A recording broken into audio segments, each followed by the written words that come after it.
We've got all three of the candidates' supporters in the studio this evening because we do like to be fair on this show. Let me turn now to Andrew Rosindell, who's backing Mr. Jenrick, Robert Jenrick, and he must be a little bit disappointed today. He was the front runner last time MPs voted, and he's way back today.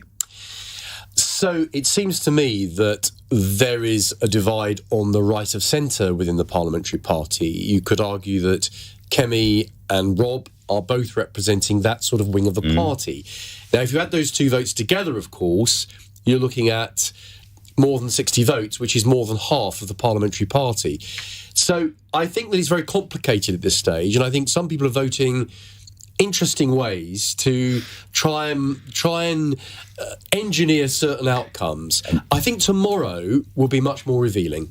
An interesting use of the word interesting, if I can say so. I guess one of the problems for him tomorrow, however, is with those 20 Tugendhat votes up for grabs, he had a real fight with Tom Tugendhat over what he said about the SAS. That got quite nasty for a while, and so he cannot be expecting very many of the Tugendhat votes to come his way. Look, I wouldn't like to say that, actually. I think there are people on all sides who would not necessarily back the person they back to begin with. They shift around. So you can't really say that. I think Tom has a multitude of supporters and they could go in all kinds of directions. I think the key thing is this. Robert has a clear plan. I've listened to all four of the leadership candidates. They're all good people. I know them all very well. Rob seems to me is the only one with a very clear and forthright plan to take the party in the direction we need to go to have a hope of winning the next election. It's pure mathematics.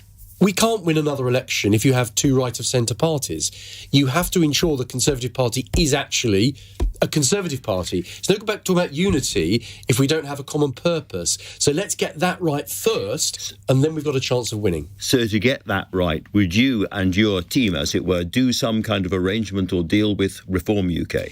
I don't think that there should be any talk about doing any deals with anyone at the moment.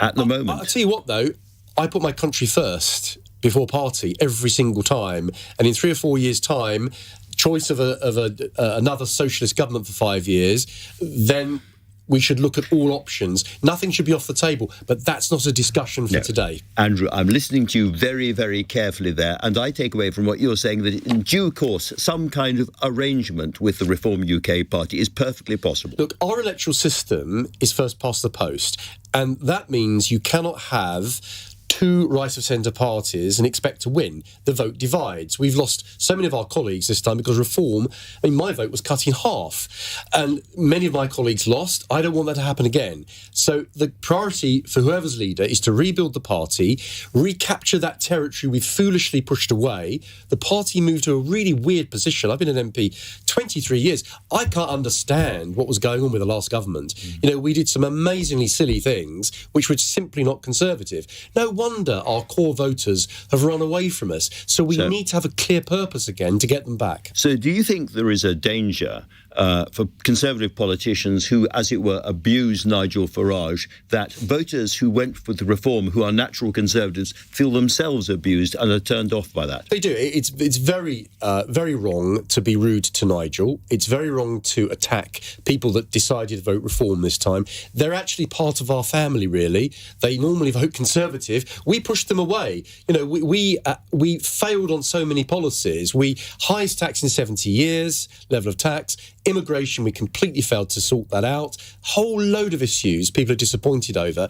We are to blame for this situation, and it's no good talking about unity unless we have a clear purpose. And the clear purpose must be to have a right-of-centre government again in this country. That will only happen if the Conservative Party actually decide to adopt clear, strong Conservative policies. And I'll tell you what hasn't helped, I'm afraid, for James, is the fact that we're giving away one of His Majesty's territories. Now, how is that going to be anything that a Conservative Party can proudly talk about? And that was under the last government that we paved the way for this, and now Labour are completing the job. That, to my mind, is completely against everything we as Conservatives should be standing for. Andrew Rosindell, thank you very much. Really interesting. Andrew Rosindell, go. Absolutely. I like all the candidates. We all got on well. We're all friends. We're all in the same party. but we have political differences. And I'll tell you the problem with our party is that everybody goes into a mushy area where no one quite knows what we really stand for. And when we just had this election, knocking on the doors, people no longer knew what the Conservative brand was all about. Yeah. I'm afraid, Mims, giving away a British territory to a country in cahoots with China is the last thing we should do.